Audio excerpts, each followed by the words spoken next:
hours through tough messes. So it makes it look like I spent hours cleaning. And no, I didn't. It makes my running shoe look like new.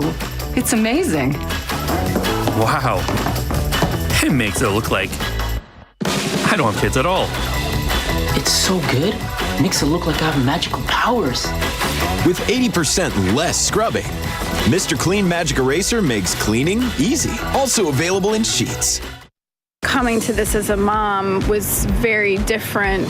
Tomorrow on ET, Only We're with Rachel McAdams bringing a beloved Judy Blume classic to the big screen. And yes, Mean Girls musical fans, we asked. Do you want to be in the movie? I would never say no to Tina Fey. Great. I need that to just be a yes. Get it done, Tina. Bring her back. We need her in this movie. You go do it. Oh, come on. Regina George original has to be in this movie. Okay, well, this movie reunion did actually happen, y'all. Just breathe. Drew Barrymore reunited the cast of her 1998 fairy tale film, Ever After, costumes and all, for its 25th anniversary. Just so wide. Happening now. Tonight's NISD board meeting is expected to be packed with parents concerned over school threats and weapons found on campuses there recently. What the superintendent has to say next. And a bit of activity on the radar to check out this afternoon. We'll get into that along with our rain and storm chances for the days ahead, and temperatures still on the downswing for now. I'll see you in a bit. You've heard of buyer beware. We'll add in seller beware too when it comes to Facebook Marketplace. How you can navigate away from the trouble on these online stores. The News at 5 starts right now.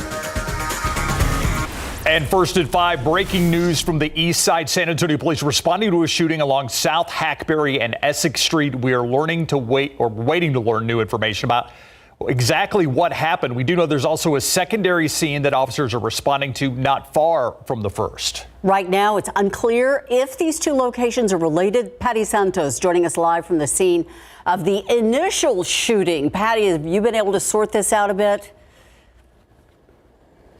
Yeah, that initial shooting happened right here. It looks like it is in, it's a car wash. You see the police tape around that area. Well, it looks like that scene then moved over into the Denver and Aransas area. This is where there is a heavy police presence right now. Several vehicles here, and also at the corner. We know when talking to some of the witnesses here that they tell me they heard several shots and then they saw the police presence. At this point, we're not really sure what police are looking at right now, but we can tell you there was a very tense situation when we first got here. Things had calmed down now, so it might be that the situation is under control somewhat. We're waiting to get some more information, but I know that we were talking to some people here who had kids that attend a nearby elementary school. They were worried about how this is going to impact pickup. I can tell you that there is some traffic here in the Hackberry, Aransas area, but it looks like traffic is moving. There's just a lot of police presence, so a lot of people wondering what is going on. We're going to stay here and bring you the very latest as we'll get it. We'll send it back to you. Okay, Patty, we'll leave it in your hands for the moment. Also, first at 5, 3 quickly became a crowd in a Southeast Side apartment today when an ex-boyfriend and a current boyfriend got into a fight. Yeah, the shots were fired around noon today at an apartment complex in the 4000 block of East South Cross. That's right next to Pecan Valley Elementary, and where RJ Marquez joined us live. RJ, near a school, all of this activity, I'm guessing neighbors shaken by this. Yeah, Steve, obviously a lot of people in this area shaken up after this shooting this morning earlier here on the Southeast Side. So we're told the victim in this case was shot multiple times inside the apartment unit, these apartments right behind me, after he came here earlier this morning to speak to a woman who police described as his ex-girlfriend. Police say the victim went inside the apartment to speak to his ex-girlfriend, and they went inside a room. Her current boyfriend was also inside the apartment at the time. Police say the victim and the woman were inside the room for a bit, and the current boyfriend got upset about it. He wanted both of them to come back outside to the living room area, but the ex-boyfriend didn't want to let the woman out of the room. That's when things escalated between the three people, and the current boyfriend shot at the ex-boyfriend through the wall. The witness was able to come out of the room, and when the victim exited that room, the suspect fired several rounds towards the victim, striking him and causing him to die. Yeah, police said the current boyfriend, who is the suspect, took off after the shooting. Officers later found two men who matched the suspect's description and took them in for questioning. But so far, there have been no arrests that have been announced. Back out here live. So you guys mentioned earlier Pecan Valley Elementary. That was placed on lockdown for a little bit, but that lockdown was cleared shortly after. Police say the suspect here is a Hispanic man in his 30s. And right now, we are still working to learn the name of the victim. Reporting live from the southeast side, RJ Marquez, KSAT 12 News. Thank you, RJ. And while we're talking about school safety, drugs, guns, threats, they've all led to arrests of students at the Northeast Independent School District. Our John Paul Barajas is outside of NISD headquarters ahead of a school board meeting that's happening tonight. John Paul, in just the last few days, we've seen a high school student arrested for having drugs and a weapon on campus, as well as two 13-year-olds who threatened a teacher. This has got to be an upsetting time for parents. Well, parents are frustrated and concerned. They want the district to get things under control. Last week, the Bexar County Sheriff's Office had a safety meeting, and the majority of the concerns came from Brennan parents. As you mentioned, that's where the student was arrested for having drugs and a gun on campus. Now, parents tell us, even with the BCSO School Safety Task Force, more needs to be done since the deputies' increased presence is only on the outside of the schools. The sheriff says he'll take deputies inside when and if NISD police ask for the extra help. That hasn't happened yet to our knowledge, but parents add it needs to happen soon, saying the problem spot is restrooms where kids are reportedly fighting and smoking THC vapes. It's those vapes that Sheriff Salazar says kids are willing to kill each other over. That violence is also being seen at Briscoe Middle School with fights, and as you mentioned, the arrest of two 13-year-olds who were charged with terroristic threats to a teacher. I'm glad to see that they're arrested so they can learn a lesson. You can only do what you can do with society. That school board meeting is set to start at 6 o'clock right here at the NISD administrative building. We'll be inside and bring you the latest on what school officials say about the violence they've seen among their students. John Paul Barajas, KSAT 12 News. Thank you, John Paul. Transparency, a big part of the conversation over safety in schools. That's according to the superintendent of the Northside School District. I talked to him today. It's a challenge that Dr. Brian Wood says he understands, especially when it comes to parents fearing whether their kids are safe. So interestingly, I was on both of those campuses today, very intentionally went to both of those campuses today to talk to the administrators, to talk to the watchdogs, the volunteer parents who are helping us monitor kids in the school, talk to teachers and counselors. And I think most of those folks on both of those campuses feel like today feels like a pretty normal school day. We're carrying on. Yesterday was a challenge for obvious reasons. But he wants to keep the communications open between school staff and parents. And tonight will be one of, if not his last school board meeting. Dr. Wood stepping down in June. His replacement has already been named. 6 lives lost, and today we are putting some faces to these names. These are the victims of the Nashville school shooting yesterday. Today, Nashville police releasing body camera footage giving a better look at how 2 officers took down that gunman. But we must warn you, that video is disturbing. And it's also amazing. ABC's M. Wim walks us through it all, showing the heroic actions of those 2 officers who kept the children safe and the staff safe, too. Let's go! Newly released body cam footage shows the dramatic moments when Metro Nashville police officers entered the Covenant Christian Elementary School and fatally wounded the shooter who had killed 3 students and 3 adult staff members. They heard gunfire and immediately ran to that.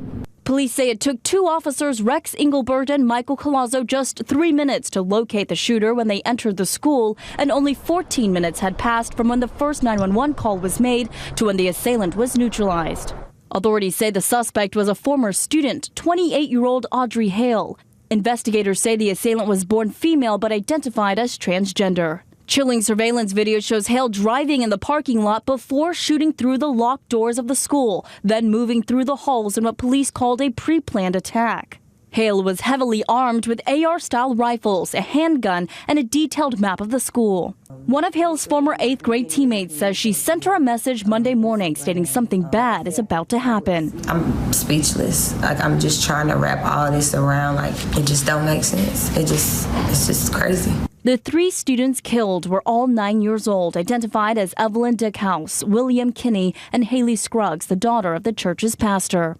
61-year-old substitute teacher Cynthia Peak and custodian Mike Hill also killed, as well as 60-year-old Catherine Kuntz, the head of the school. This is heartbreaking and ridiculous, and this should never, ever, ever, ever happen. Police say Hale purchased 7 weapons from 5 different gun stores, 3 of which were used in the shooting rampage Monday. M. Nguyen, ABC News, New York. With everything going on at schools here in Bexar County and after what happened in Nashville yesterday, you don't have to be a first-hand witness to experience trauma from these incidents. So it's important to check in on your child's mental health. Myra Arthur explains how to start what can be a difficult conversation. The images are heart-wrenching. The loss of life is incomprehensible. Talking to your children about what they have seen or heard may not be easy, but some mental health experts say it's necessary. We don't want to leave them alone to figure this out. We want to be right there with them. Licensed therapist Jody Baumstein says it's common for parents to be nervous about a conversation on tragedy. But she says to start by asking an open-ended question as to how they feel or what questions they may have. And then sit back and really just listen to what it is that they're saying. Notice what they're not saying, but maybe what they're showing you. So are they fidgety? Are they tearful?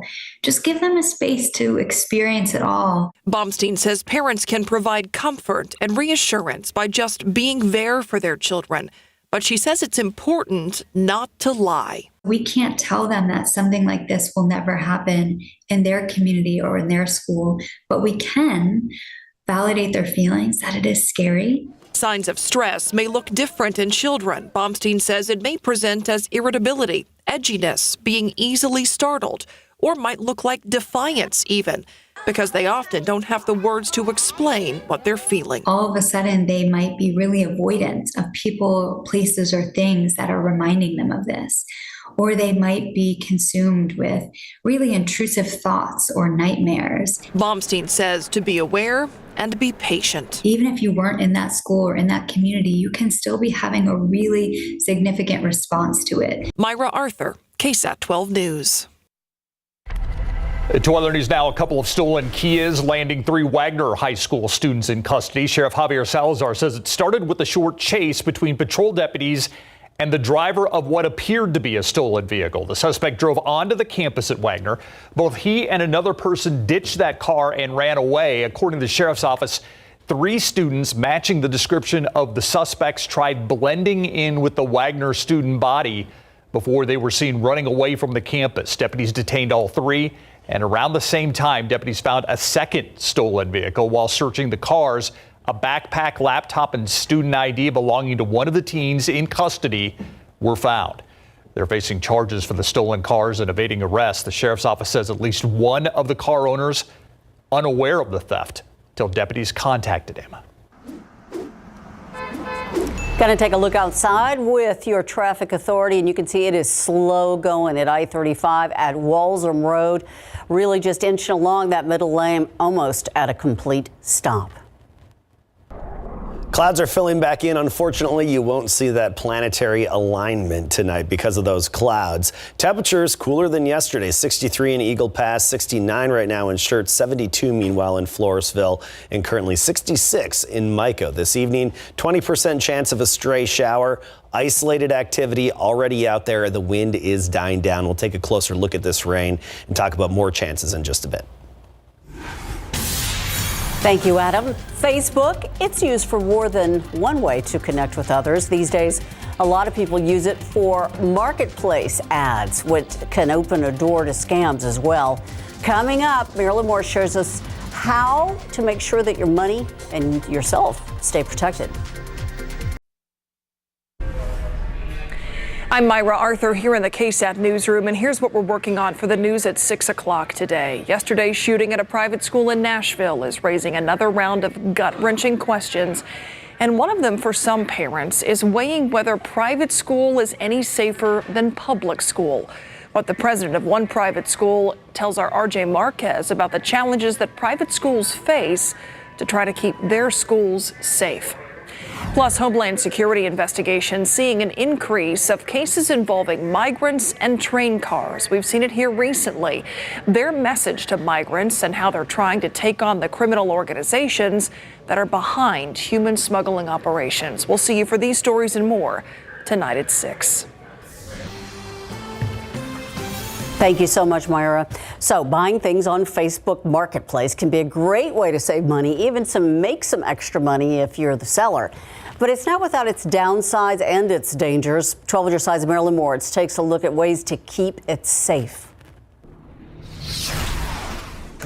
Michelle Concha is all about shopping on Facebook Marketplace. They'll have a price, but if I think that it's a little higher and then they meet me at my price, then I definitely feel like a winner. I know you can find some great deals on social media. I got this set for cheap. Some paint did wonders, but you can also end up getting scammed. So there are some ways to protect yourself and your money. First, meet in a public, well-lit location, not your home. And don't go alone. Consider a police substation. It's also wise to share your meetup plan with somebody.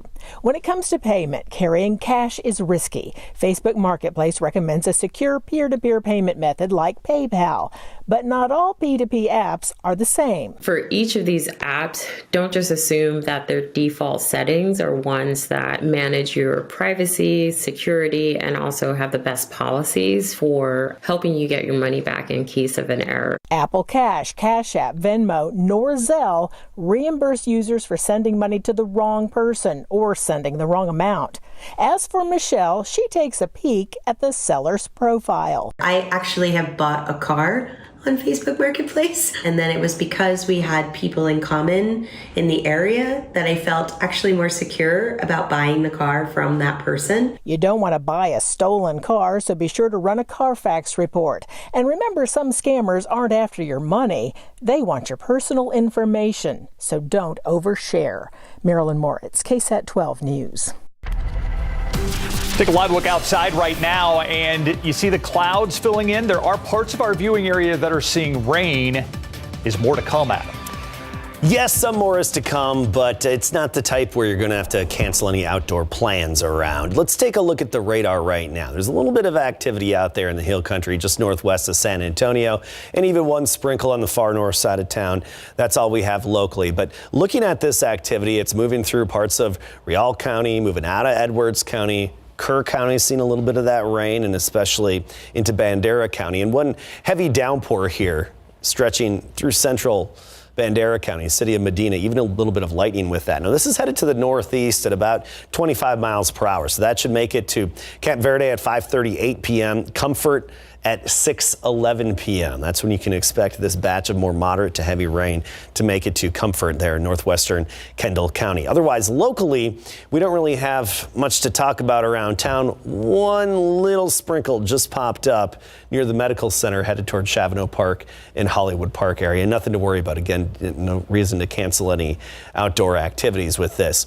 Here's the big picture. We have some upper level energy coming in from the southwest with that some Pacific moisture aloft, providing some of those clouds as well.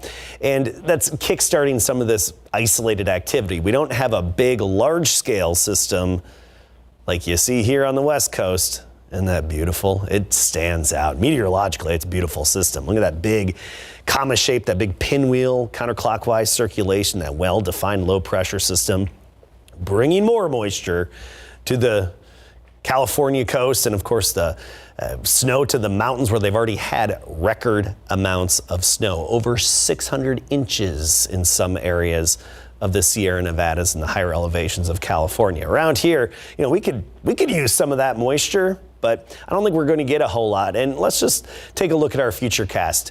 Gray and cloudy. It's going to be the trend for a few more days. A few peaks of sun here and there, but also some little spritzes and sprinkles from time to time. Not the type of activity where you have to worry about your outdoor plans or soccer practice, baseball games, whatever it may be, because it's really not going to get in the way of it. Just some brief little light hit or miss showers and sprinkles, and not adding up to much, not even drought denting for the folks that get them, unfortunately. The wind has subsided a bit, northeast at 10 miles per hour. Notice that dew point's way down as well to 28. Maximum wind gust 41 in San Antonio today. Hondo gusted to 41 as well. New Braunfels had a gust of 46, but our maximum gusts will be in the teens for the rest of the night and even on into tomorrow. That north wind keeping the dew point down tomorrow, but by Thursday and Friday, you'll notice some humidity back in place before it briefly drops for Saturday. Tomorrow, 55 in the morning, 65 in the afternoon. There's that 20% chance. And temperatures in the low to mid 60s. That's the best we can do temperature-wise. That's the low point all week, back into the mid 80s by Friday. Daily isolated showers through Sunday. Thank you, Adam. All right, these last few games have been brutal for the Spurs. Yeah, and you know what? Tomorrow night they want to put on a good show because it's their last home game at the AT&T Center this season. After that, all their games are on the road, but they will have 2 home games up in Austin. So we're going to talk more about their last home game at the AT&T Center coming up. Plus, Rodney Terry, you know what? He was born to coach the Longhorns. Coming up.